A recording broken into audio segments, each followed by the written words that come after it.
Welcome. There we go. Welcome, everybody. Thanks so much for coming by. It's good to see you all again. I think it's been a couple months since we've had a conversation with anybody. So thank you so much for being here. Welcome to Zenful Conversations. You can find us having conversations every single day in our community.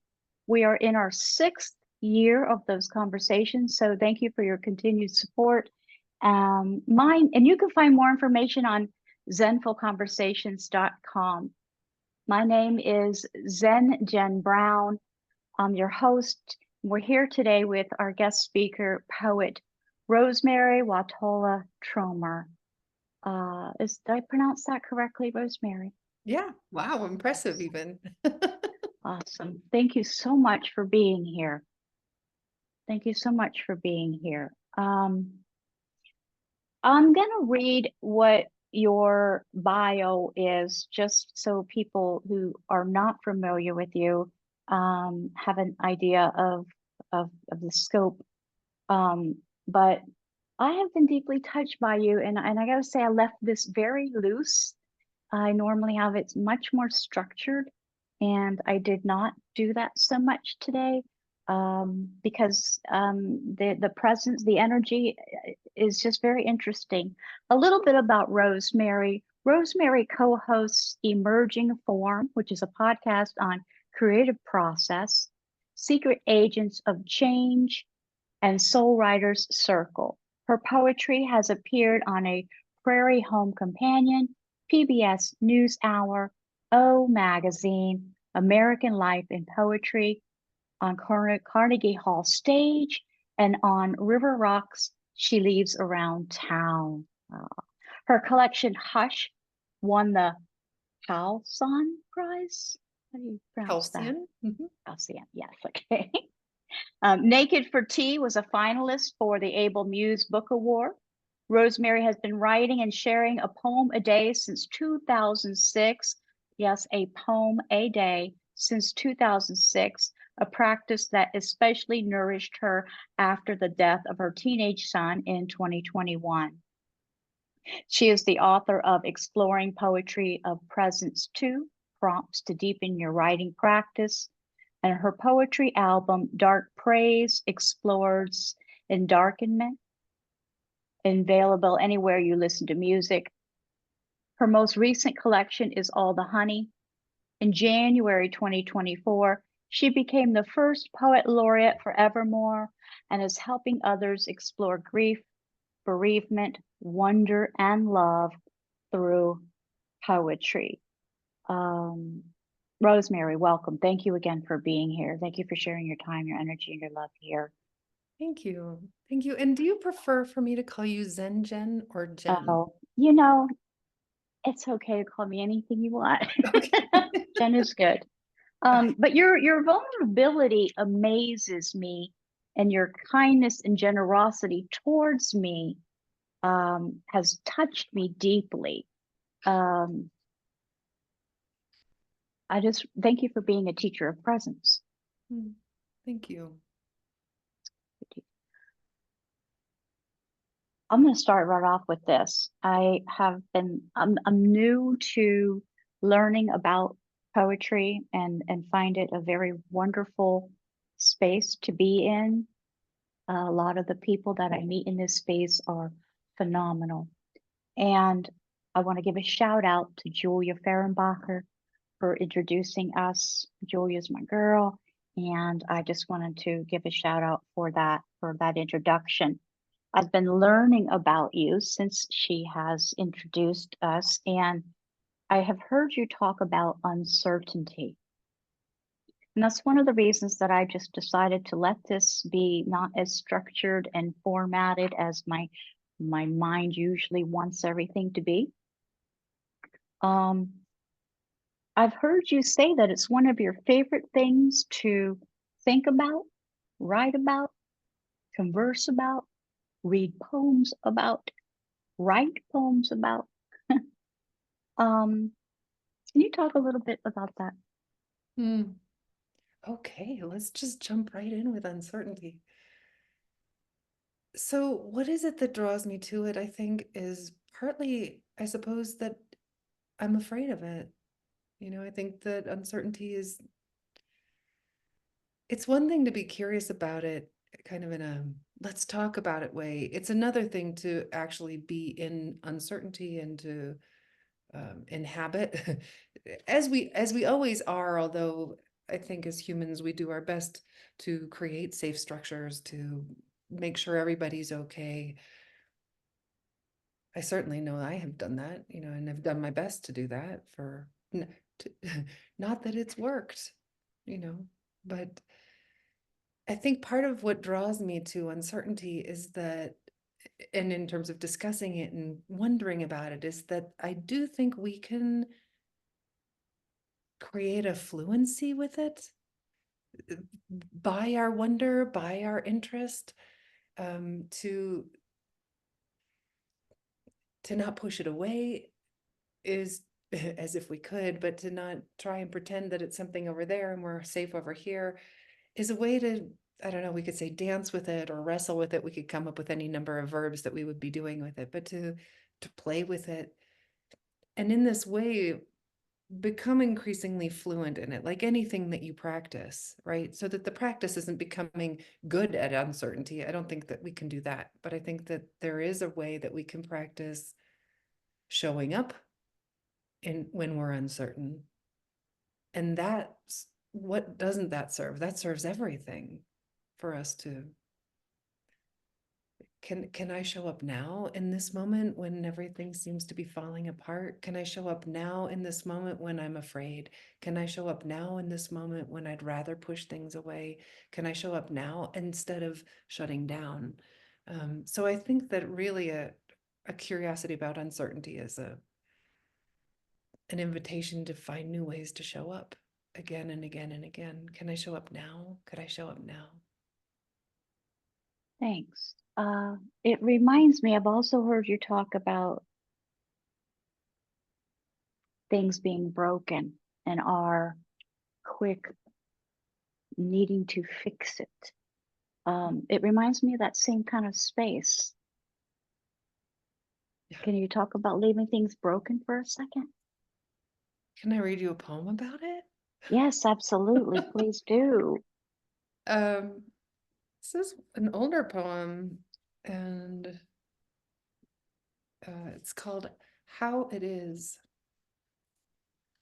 Over and over, we break open. We break, and we break, and we open. For a while, we try to fix the vessel as if to be broken is bad, as if with glue and tape and a steady hand we might bring things to perfect again, as if they were ever perfect. As if to be broken is not also perfect. As if to be open is not the path toward joy. The vase that has been shattered and cracked will never hold water. Eventually it will leak, and at some point perhaps we decide we're done picking our flowers anyway, and no longer need a place to contain them. We watch them grow, just as wildflowers do, unfenced, unmanaged, blossoming only when they are ready. And my God, how beautiful they are amidst the mounting pile of our shards. This idea of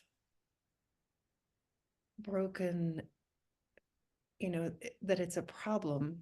I think it was hard for me initially because I was raised a perfectionist, and then she's still in here somewhere that, I like to say now that I'm a failed perfectionist, because it still shows up. But I think that this idea of brokenness and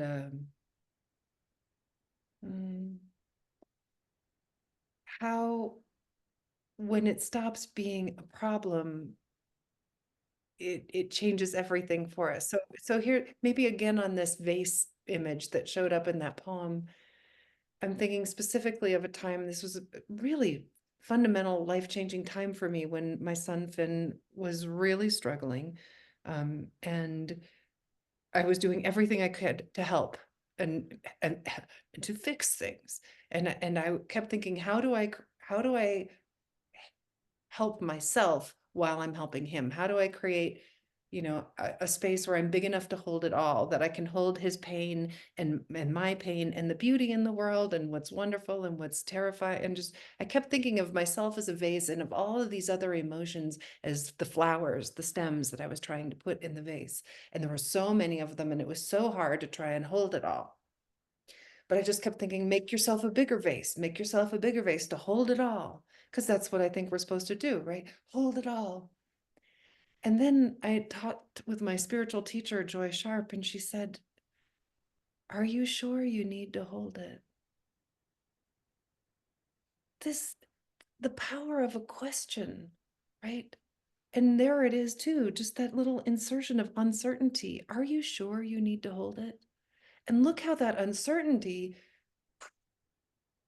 made that vase break, although wasn't so much that it shattered, more that it just disappeared. And in that opening, in that spaciousness, to know, okay, I don't actually have to hold it all, I can just meet it all. In this way, then how things can just come through us, as opposed to us trying to hold it. How much what it's so funny to me how we do this all the time. And I have a TED talk on this, about how we think in metaphors. And there was this frame that I'd created. I have to hold it all. But to let that vase break, suddenly everything was possible. And all of these feelings, I knew that I actually didn't have to hold on to the fear, and I didn't have to hold on to the pain. In fact, it was going to meet me no matter what, but it was also going to leave. And I think this sense then maybe of brokenness, of not needing to hold it all and not needing to be perfect, and knowing that we will be meeting it all. We don't have a choice about it. Life will show up, but it will also pass through. And that porosity, that fluidity, has been life-changing for me. Mm. Mm. Beautiful. I'm gonna go ahead and see if anybody has any questions, because you have some definite fans and they love the opportunity to speak with you. So I'm just going to see if anybody would like to ask any question that they came with.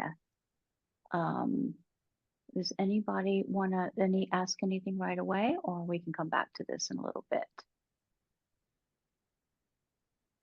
Okay, Julia McKay, go ahead, please. Thank you. I want to ask a question based on what you just said, Rosemerry. What happens when it doesn't pass? Oh, I'm somebody who walks with chronic illness. Like, that's a forever thing. mm, It's not going to pass. It doesn't leave. mhm. Yeah. Julia, first, I want to just say I hear you. And living with chronic illness and pain is hard. And my father had also chronic illness, chronic pain for my entire adult life. So I've seen that. What about when it doesn't pass through? So I guess what I'm specifically talking about is how we hold in that last metaphor, right? And I'm gonna just show this for me, how we try to hold everything. And in that there's this energy, I suppose, of holding, of trying to hold on, as opposed to letting it be what it is. How many words do we have for this? Surrender, letting go. All of those words, by the way, involve a certain amount of agency, as if we're doing it, right? Which I'm very aware of. I don't know how much I even believe in that agency. I know that my own experience feels like that I could try and try and try to let go, and the letting go doesn't happen. and then there's some, and I'm sorry to sound mysterious about this, but I also feel that it's true from my experience that there is a place that I have been where I was so broken that I couldn't anything. I couldn't anything. And in that I can't space, there was a being carriedness. I realized how much I was carried. I realized how much I didn't have to do. I realized how much life was living through me, which had a freedom to it that I've not. I think once you know that kind of freedom, you can't not know that freedom. And I don't think it's something I think about all the time. Although at the time when I was feeling the most broken, I certainly was thinking about it. I was very aware of I can't do anything, and I was aware of being taken care of by life itself, by other people too, but by life itself rising up and helping me to meet what I thought was unmeetable. Here, maybe I can read a poem about that too. And I'm not sure if this is answering your question, but I'm trying.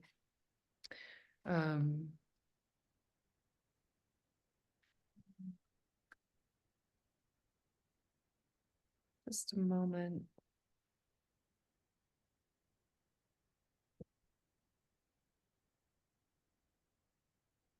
It's in the beginning of All the Honey.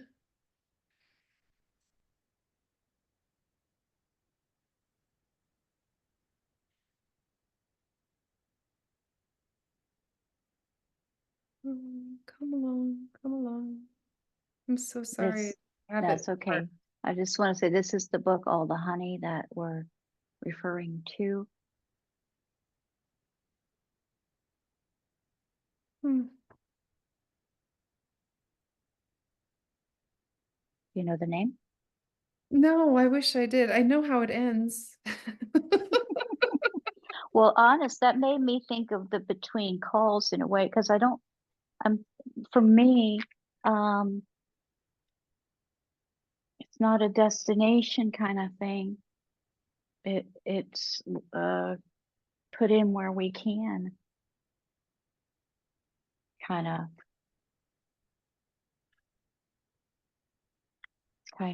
flow.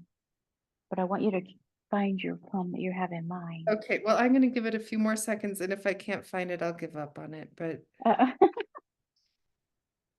I'm certain it's in this book. What's the last line, Rosemerry?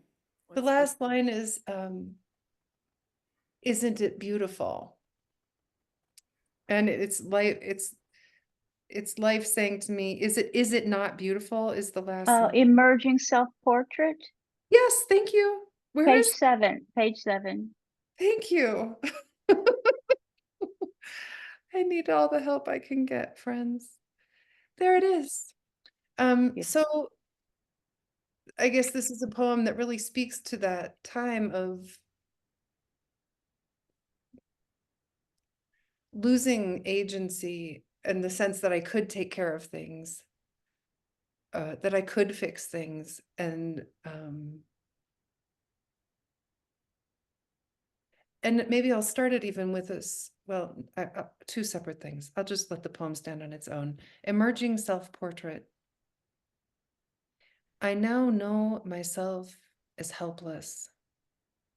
Helpless, the way a rake is helpless. Helpless as knife, as needle, as match, as pen is helpless. I know what it is to not function. Despite potential, despite history, I know how it is to lose all agency, though once I could stitch, could fix, could bring light. I know can't. I know out of the question, infeasible, undone, no go, unable to speak, unable to rise. This was the moment when love arrived. Love with its 10,000 hands, love with its perfect skeleton key to enter every door of me. Not that I asked, not that I deserved it, not that I said yes, but love arrived on grief's strong wings, and I, a sapped and broken thing, am learning to know myself as free when I depend on love's skillful hand. I'm learning to trust love, even when it turns my eyes toward what I most wish not to see. And love whispers to me, is it not beautiful? That last line, is it not beautiful? And I'm thinking, Julia, about pain, and how are you going to look at pain and say, this is something beautiful? How was I able to look at my son's death and say, this is something beautiful? Because it wasn't, the pain isn't what's beautiful. The death isn't what's beautiful, but the beautiful is what rises out of meeting it in a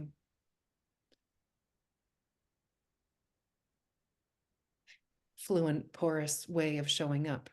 So I think about this poem by Gregory Orr that begins, not to make loss beautiful, but to make loss the place where beauty starts, where the heart understands for the first time the nature of its journey. So we could insert pain into his poem, not to make pain beautiful, not to make illness beautiful, but to make illness the place where beauty starts, where the heart understands for the first time the nature of its journey, not to fix it, but to show up and meet it and see, now what is here? It won't change a thing. It doesn't change a thing, but it changes how we meet the thing. I don't know if that's what's been helpful for me.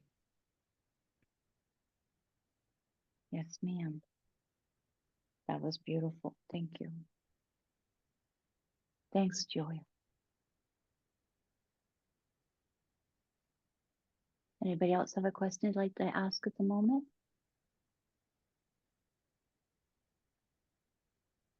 Seeing okay. Okay. Just holler if you do, if I miss you.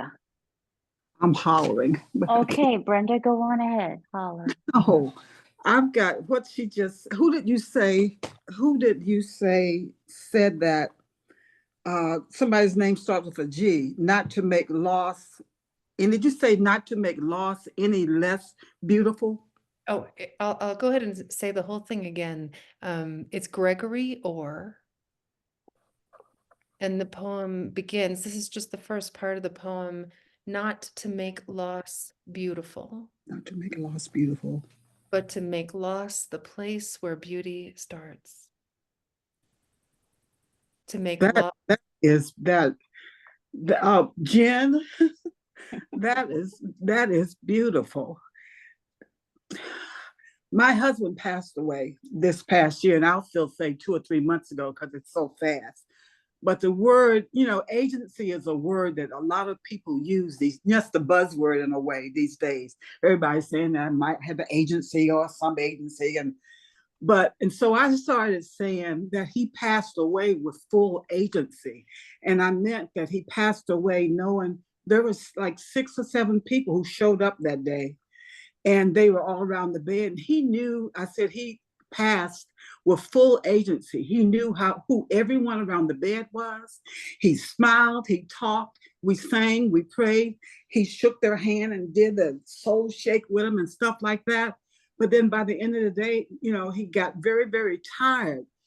And when after you give him the talk about it's okay, that we'll be okay and everybody will be fine and whatsoever, it's like, and I've heard it said before that right before people that they get so beautiful near the end when they're gone. I remember my mother, she did too.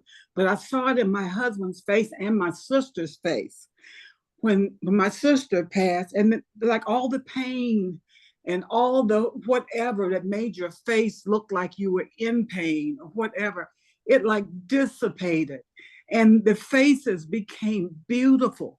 And so that beauty right there, and then some other word that was used in here, the place where beauty starts. And it started for me because I remember coming back saying to my minister that you know, you go in being afraid of death. I knew my sister was going and she waited for me. But to look at her and watch her face just turn into that beauty. And then what I said to him was that I'm not afraid of death anymore because I saw what it did to them. And this poem just fits that so perfectly. Thank you. Thank you, Brenda. And it's the place where beauty starts. You know, we all think of death as something scary and something, you know, we're afraid of. And we're afraid of, what's the first word we started talking about? We're afraid of inconclusiveness. Yeah. We're afraid of not knowing and all the other things. And so we hold on tightly thinking we can keep our space here. And we can't keep our space here because we are broken vessels. We are broken vessels with those cracks. And I remember a guy who was a Marine. Marines don't talk about what they went through, but he talked about, he was a macho type Marine. He'll say, they bring all these men in and they'll say, well, process them. And they only had a room this big, couldn't fit all the men in there. So they say, you let them in one door and pull them out the back door. So that means you got to let them flow in and let them flow out, but you can't bottle it up and keep them all in this one room. You can't do that. So that's what we can't do either. We got to let it flow. And death is what our cracks, that's where it goes to. And it's beautiful. Okay, I'll be quiet now, but I'll get this. Thank you. Thank you. You're Was it welcome. Brenda? Was that your Yes, name? yes. Thank you, Brenda. You're welcome. Yeah, that's right. It's where we're all going. And then we don't know, but we're all going there. You know, this is one thing we all have in common. Every single one of us, every human, every living thing. Right? We all this is it. Yeah. Thank you for that. Thank you for that. Your daily poems. Now, they're very good. Well, You know, it's incredible to me, some of these rough drafts that you send out every single day. One of them just from the other day, I really love the Toward Peace on June 10th.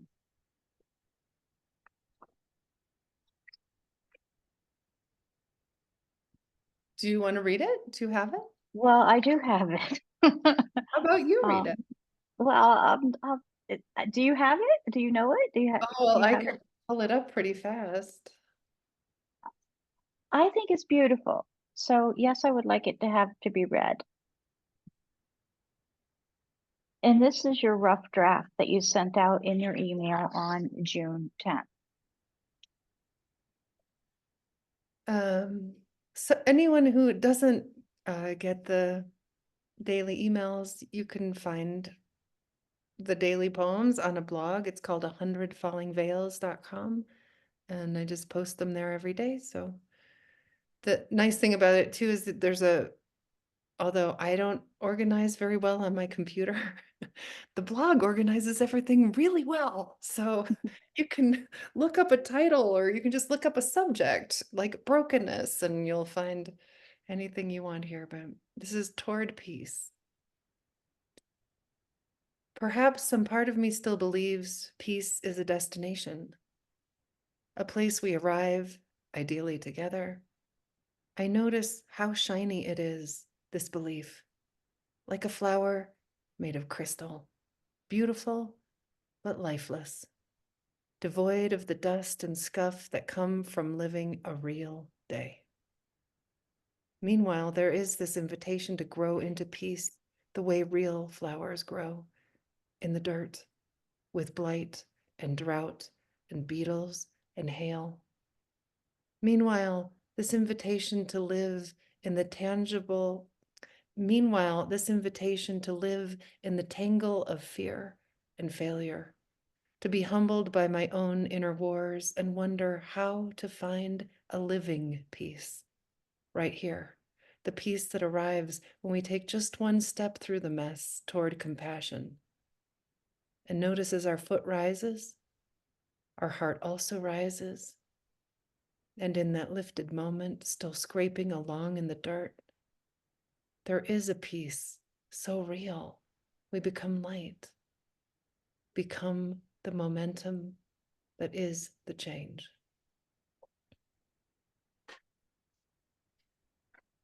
So thank you. That is a rough draft that you sent out. What makes you say you want to go back and work on one of them to make it so-called print worthy?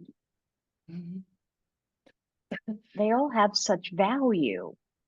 Yeah, I think that one of the greatest blessings of writing a poem every day is that they come through and I forget them almost almost the moment I've written them. Sometimes in the morning I'll wake up and a game I'll play with myself is, can I remember the poem I wrote yesterday? Mostly I can't. And I love that I can't. I love that they're not precious. I love that because for me, the daily writing is a practice of showing up and wondering what's here, what's happening outside, what's happening inside, what is it like to be alive right now, to continue to practice this wonder, this curiosity, this openness, this not knowingness, noticing how it changes again and again and again. What's here, and it's different and it's different. So it's not to say I don't care about them. Like I do, and I'll spend hours on them. Some nights I sit there for hours and sometimes, maybe it's 20 minutes, but probably more often it's an hour or more, although sometimes this is what my hour looks like. Like I fall asleep in the middle of writing, but because I tend to write late at night. But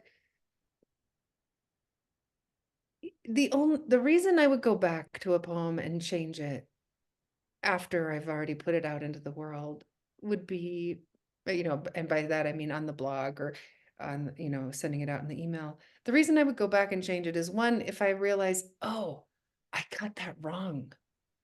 I really missed. And that's happened, a handful of times where I'll send it out again the next day and I'll say, look, I really got it wrong. The more I thought about it, the more I realized, because for me, the highest value is to write a poem that's telling the truth, whatever to my best ability in that moment, that I am being as honest, as authentic, as vulnerable as possible in that moment. And if the next morning I wake up and I think, oh, honey, isn't that sweet that that's what you thought yesterday? But you were what, too afraid to see what else was here, or whatever it is that kept me too tired to notice what was really here. So I'll go back and change it if I feel like I haven't told the truth.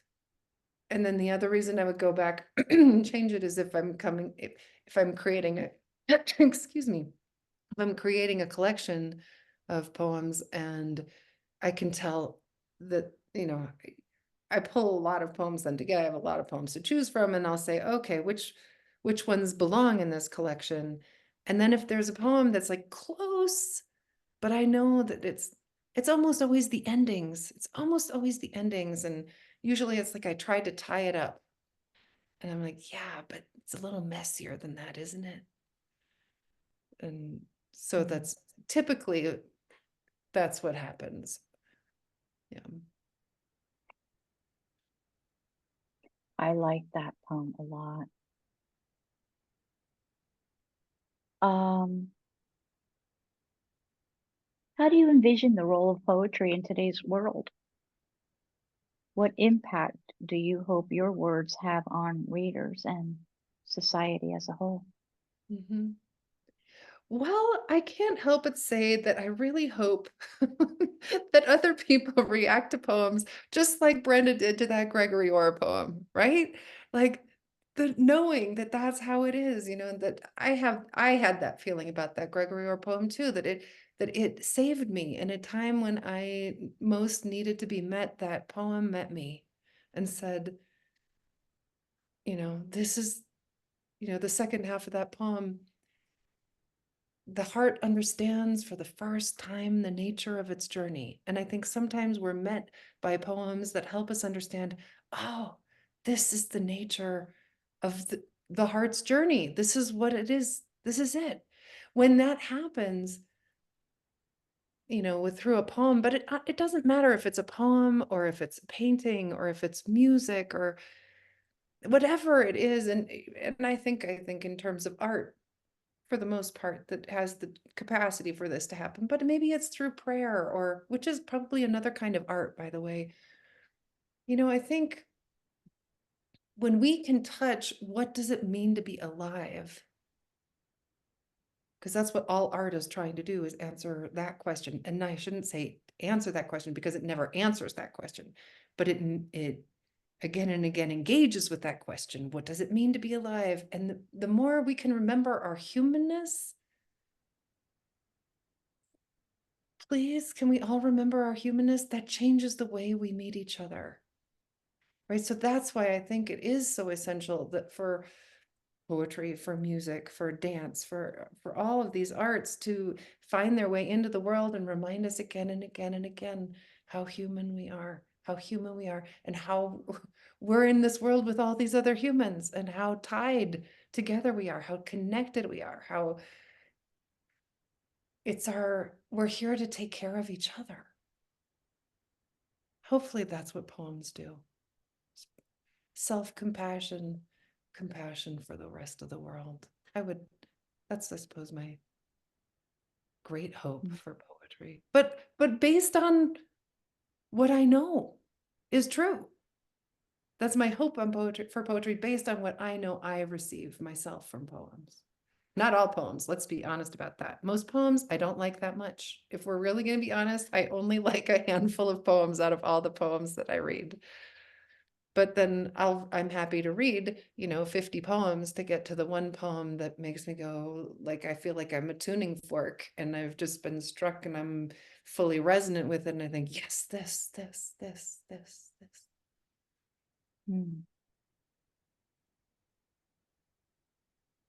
Thank you. I'd actually love to know what other people think is the role of poetry right now in the world. Ooh. Or in their own life.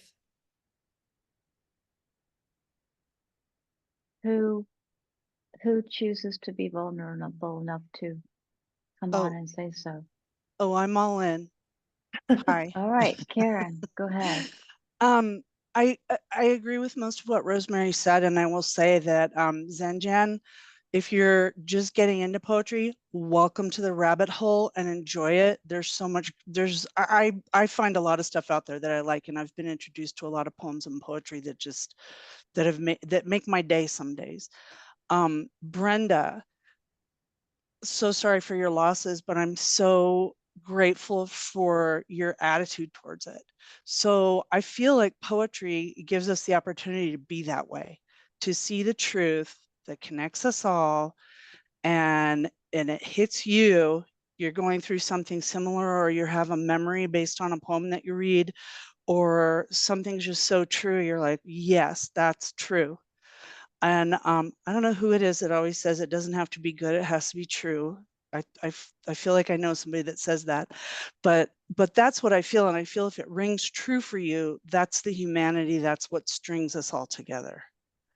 And I have to say that reading poetry over the last several years and starting to write my own poetry, it really taps into that. It taps into that vein of commonality that we all have. And Julia, you were talking earlier about being in chronic pain, and I can't imagine that. I'm so sorry that you're living with that. But there have to be times, or I hope that there are times, when you have the opportunity, you read a poem or you see a sunset or something happens and you have a moment where you do feel joy, or you do feel you do see the beauty. And it's not just, and I know the pain is always there, but I hope that those cracks get filled sometimes with that. And I think that's the uncertainty. I think that's how we have to meet things, is just wherever we are, we have to meet things and leave room and space for that. Thanks, Karen. Thanks a lot. Yeah, one of the things that we do in our community is, this year anyway, we have been reading from the book of Awakening by Mark Nepo, and that was his message. Actually today, the air after the pain, he was talking about him going through pain, and our focus, and it's just an incredible book, that book of Awakening, and it's just an incredible, the whole poetry field, and the humanness is what I'm finding, the vulnerability and humanness and truth that we don't see everywhere all the time is what I'm finding incredible. I just received that book and it's wonderful, Karen. Yeah, it is really good. Does anybody else would care to go ahead, Julia B? Hello. Thank you so much, Rosemary.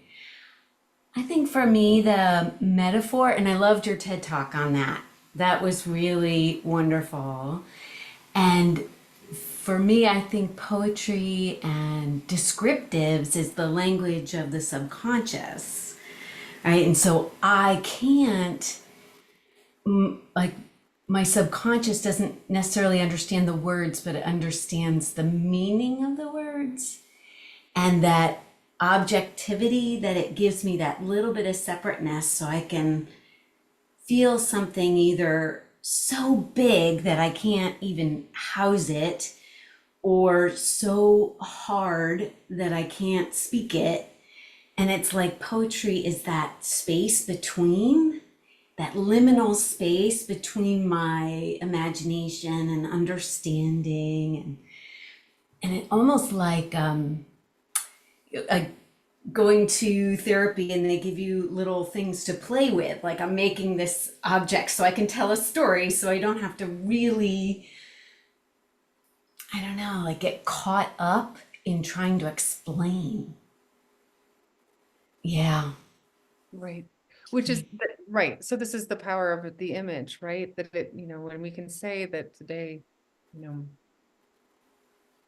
grief is a door, or today, grief is a window, or today grief is a viper, and then because we have these full associations with, oh, doors, they open, they close, vipers, could kill you, so that those, to know then that our experience is this constant changing thing, but to allow the image to do the work, as opposed to us trying to, Emily Dickinson says, my business is circumference. This is one of my favorite things to say about poetry, that we don't get to go straight to the heart of the thing. We go around it and around it and around it. And in this way, we engage with it in a very living way. And we understand how it changes, how we change, and that there's a vitality to it, as opposed to try, the image I often use myself is that it's the difference between taking a butterfly and trying to study it like a scientist by, you put it in a jar and you kill it, and then you put it up on a wall, and you can really study it well because it's not moving. So you can really, but it's dead, right? How much butterfly do you understand when it's dead like that? How much more do we understand butterfly? Not that science isn't useful. I'm not trying to say that. Of course, maybe both, but the way that we understand something as a living thing, ourselves as living, the poem itself is living, and how we understand it that way by going around it and around it. Imagine going around the butterfly and seeing, oh, this is what it's like. This is what it's like when the butterfly does this, as opposed to trying to, stick a pin through it and put it up on a wall, which, sometimes we want to do. I just want to know it. I just want to make it stop, make it just go up there so I can understand it. Enough of this uncertainty stuff, Yeah. Thank you. Thank you.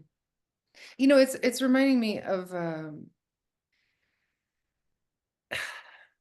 the stories that we tell ourselves, and the way that poetry allows us to change that metaphor or change that story, or just like question that story. Is this true? Is this true?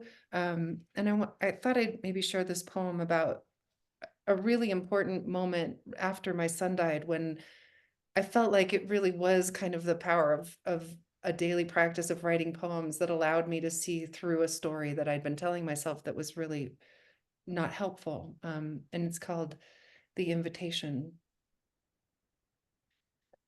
2 nights after he died, all night I heard the same one-line story on repeat. I am the woman whose son took his life. The words felt full of self-pity, filled me with hopelessness, doom. And then a voice came, a woman's voice just before dawn, and it gave me a new shade of truth. I am the woman who learns how to love him now that he's gone. It did not change the facts, but it changed everything about how I met the facts. Over 100 days later, almost 3 years later, I am still learning what it means to love him. How love is an ocean, a wildfire, a crumb. How commitment to love changes me, changes everyone, invites us to bring our best. Love is wine, is trampoline, is an infinite song with the chorus in which I am sung. I am the woman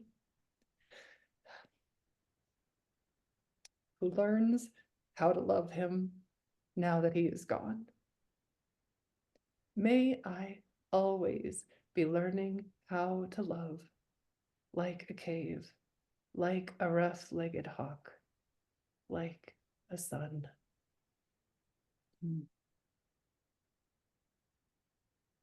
That story was so painful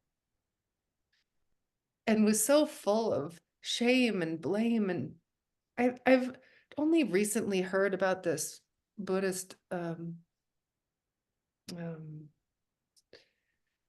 concept of the second arrow, how there's a first arrow that goes in. It's the pain of in this case, the pain of losing my son, or, you know, the pain of having a chronic illness. That'd be the first arrow. But then a second arrow is an arrow that is one that we do ourselves, and it's shame or blame. I shouldn't have, why me?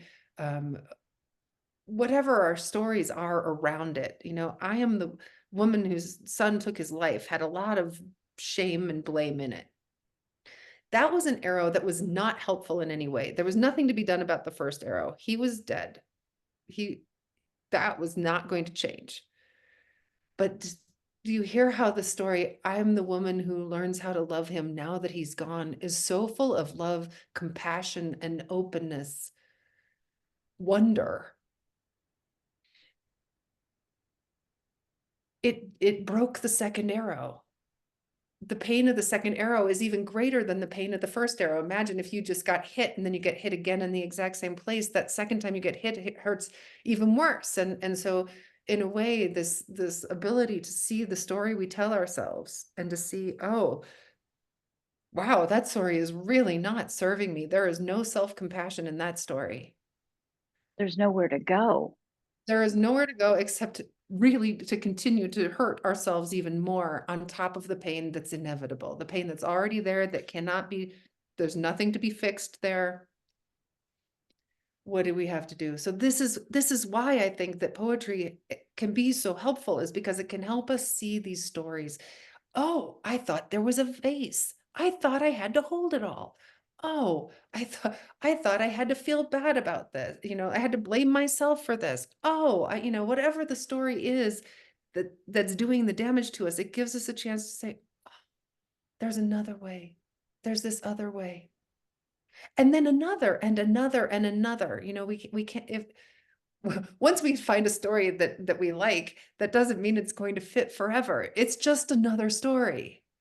So it's just I think poetry helps us continually see through the stories we're telling ourselves. Oh, look, it was just another story. And in this way, to continually align ourselves with what is, what really is, what is. Yes, there, Julia. I'm the woman with a chronic illness. And then, you know, if we just changed the line from my poem, I am the woman who learns how to love. I am the woman with a chronic illness who learns how to love myself, right? Just taking that little leap. I am the woman with the chronic illness. That's true, who learns how to love herself. Yeah. It creates space, an opening. To me, it's helped make things softer.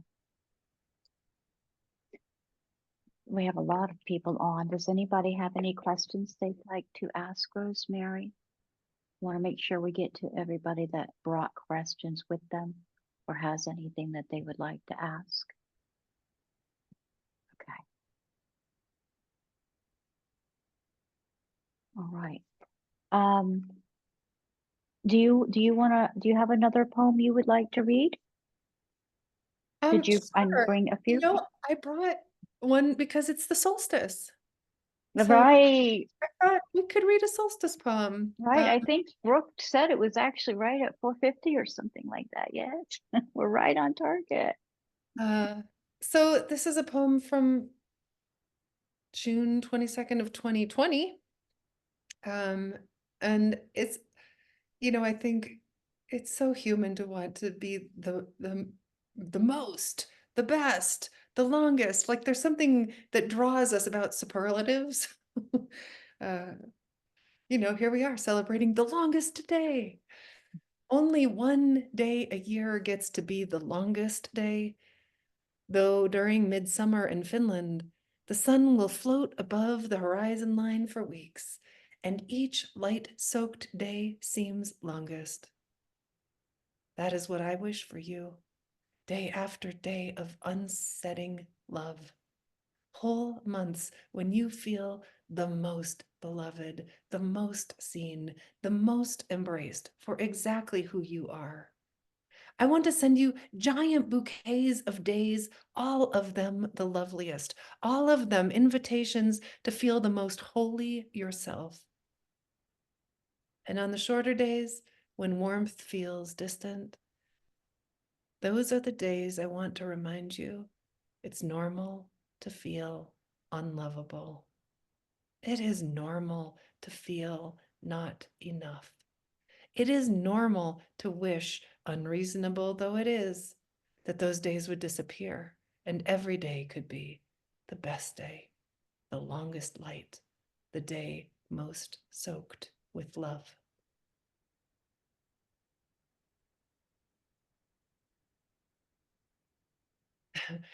We just want the best for each other, don't we? You know, just this longing to give each other what's impossible, to make someone else feel good in their body, to make someone else's heart feel whole, to make someone feel beautiful, you know, just the most, not just to, we want so much to give that to each other. But, you know, I think in a poem, all poems want tension. And so there it is. There's the tension of wanting to give each other that, knowing that it's an impossibility. There's also the noticing of how we want to feel like we're worthy, but we often also have these days that we're not, that we're unlovable, that we're not worthy, that we're small and smaller than that. And then there's where the self-compassion comes, right? Then to love ourselves then. To how do we love ourselves then? And say, oh, sweetheart, who feels unlovable. I hear you too. I feel you too. You belong here. I get it. We all feel it's normal. It's so normal to feel unlovable.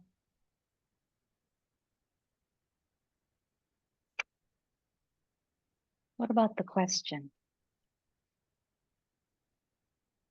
to read the poem? Yeah, do you feel like that? Sure, I could find it right. I think I'll find this one much faster. See, I already found it. um, I'll say this poem I wrote after an interaction with a beloved friend of mine, a beautiful teacher of mine, Jude Jordan Kalush, is a poet and a mystic thinker. I don't know. I'm pretty lucky that I had a chance to meet her and spend a lot of time with her in my 30s. I think that the people who we meet and influence us, I just think about how one person can make such a big difference on our lives. So meeting Jude and have, kind of listening to the way that she thought about the world has shaped me so much. So this happened maybe 5 years ago or so. We were together at a concert where her granddaughter and my son and my daughter were all performing. And so we're surrounded by people and everybody's talking during the intermission. And Jude says to me, you know what I'm thinking about these days? The question I keep asking myself, is this the path of love? And I've had that tuning fork moment and went home and wrote this. The question, all day I replay these words. Is this the path of love? I think of them as I rise, as I wake my children, as I wash dishes, as I drive too close behind the slow blue Subaru. Is this the path of love? I think of these words as I stand in line at the grocery store. Think of them as I sit on the couch with my daughter. Amazing how quickly 6 words become compass, the new lens through which to see myself in the world. I notice what the question is not, is this right? Not, is this wrong? The question just longs to know how the action of existence links us to the path of love.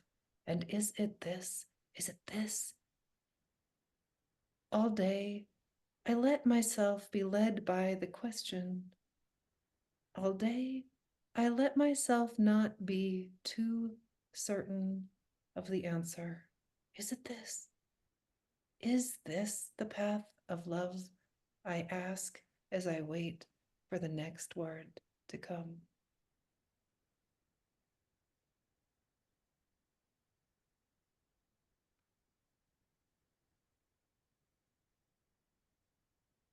Thank you.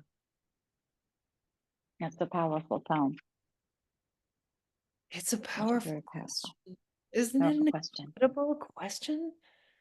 And how it changes everything when that's the way we meet the world. Not, should I, not, is this right? But is this the path of love? Knowing, by the way, that sometimes, I don't know about you, and this is, that paradox is full, paradox is where it's at, right? So that we say, yes, this is the path of love, but then you look this way and it's the exact opposite thing. And you could say, yes, this is the path of love. And you can be equally sure of them both at the same time. And then to know that we, what Robert Frost said, being only one traveler, we choose a path. But sometimes I think it is clear, sometimes it's like, yeah, that is really not the path of love. We really do know, but knowing that this is, and poems, this is, I think, one of the greatest gifts again of poems is that poems wonder again and again and again about how opposites, paradox, I hate and I love. How can they be true at the same time? But if you've been in a relationship with anyone, you know that you can absolutely hate and absolutely love them at the same time. Of course you do, right? My son is dead. This is a fact. And he is so alive. He is so alive in me. So we live paradox, right? that's what it is to be a human, is not to one or the other. You know, what a joke that is, but to know that it's the all of it all at once. Hence the vase breaks, right? Because it's all of it all at once. It's the pain and the joy and the sorrow and the happiness and the anger and the compassion all at once. Thank you for sharing so much. You know,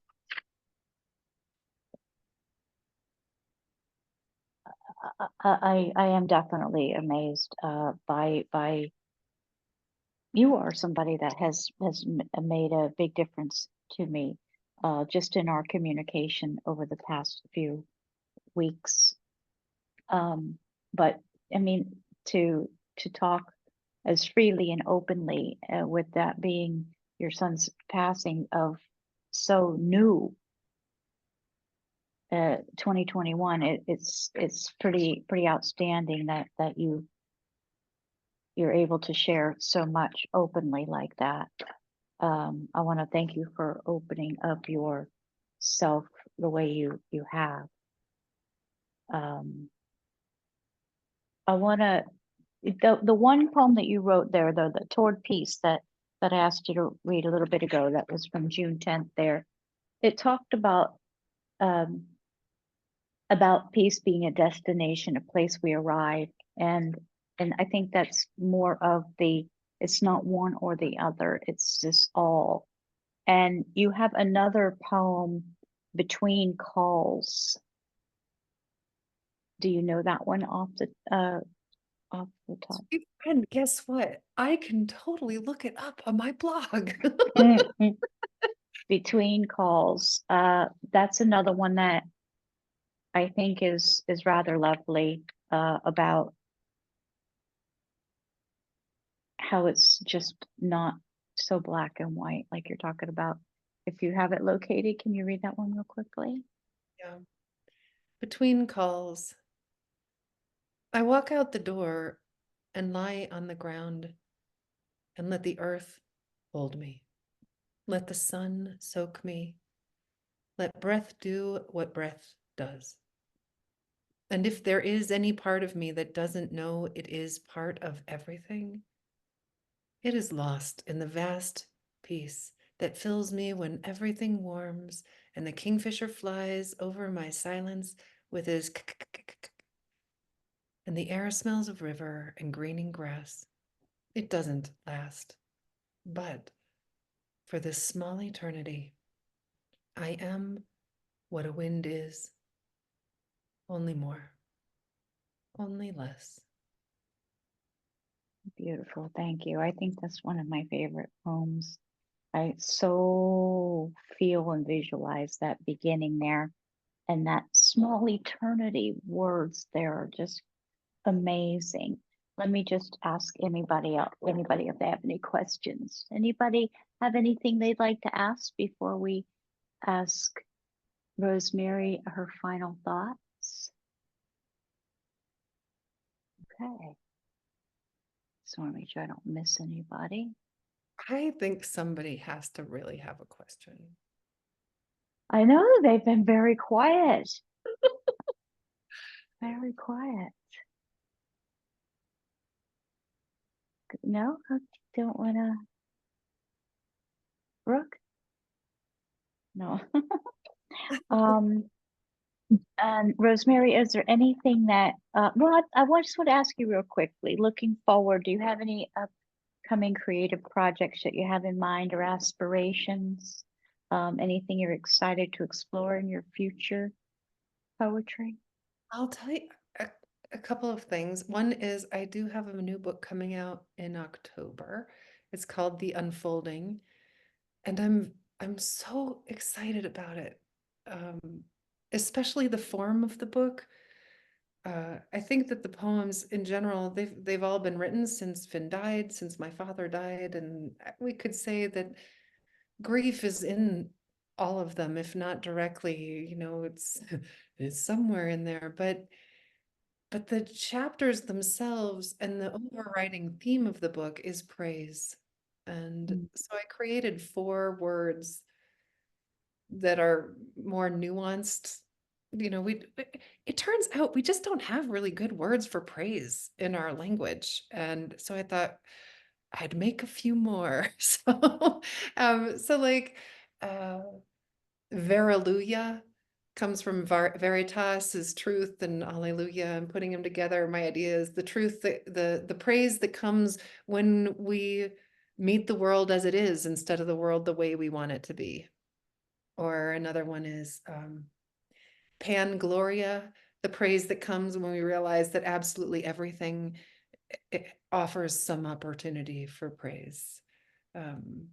So it's I'm excited about that. I'm excited about how that's shaping up, and I just saw the cover and I'm really excited about that too. It's very pink, friends. But Yeah, I yeah, didn't know that pink was my son's favorite color, so it felt really right when I saw it. Yeah. lovely. Yeah, looking forward to it for sure. Is there anything that you want people to know about you or about anything? Anything that you'd like them to know? Well, maybe that I want to say that I don't think I have any particular talent for writing poems. I have loved them, though, since I was in 4th grade is when I first fell in love with poems. And I think I'm not being coy to say that I was even a spectacularly bad poet to start, but that they're like anything that you love. If you do it and do it and do it and steep yourself in it and read, and read and read and write and write and write and converse and converse and converse and sit and sit and sit with it, then we become more fluent. We become it. It informs us in a new way. And so if you are interested in writing and you think, well, I don't think I have any talent, I honestly don't think talent is the point. I really think that a willingness to show up and play is the point. And when we can show up and play again and again, we get better at showing up and playing. Hmm.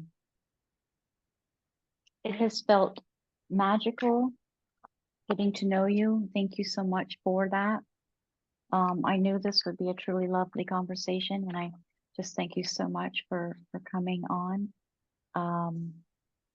Your contact information, we have Rosemary's website is wordwoman.com. Wordwoman.com. Take a look around her website. You could sign up for the free poem a day on there. There's a lot of wonderful articles on her website, and she wants to stay connected to you. So everybody here, everybody listening later, please go to wordwoman, WOMAN.com and sign up. You could find now she has a poetry blog, and I'm gonna put all of this stuff, including her TEDx talk, everything in the follow-up email tomorrow, so you'll be able to have it all. But there's also where Rosemary has writing groups and different things, so you can stay connected and be touched by her magical beauty as well. Thank you, everybody, for coming. Like I said, we've been in 6 years, and I just really appreciate your support in all of these offerings that we do. So we will send this information out, how to get in contact with Rosemary tomorrow, along with the replay. Please visit zenfulconversations.com. Take a look around. Rosemary, in deep and honest gratitude, thank you so very much. Thank you so very much. Everybody, thank you so much for coming. Thank you so much for coming. Namaste. Thank Namaste. you. Thank you. Thank you. Thank you.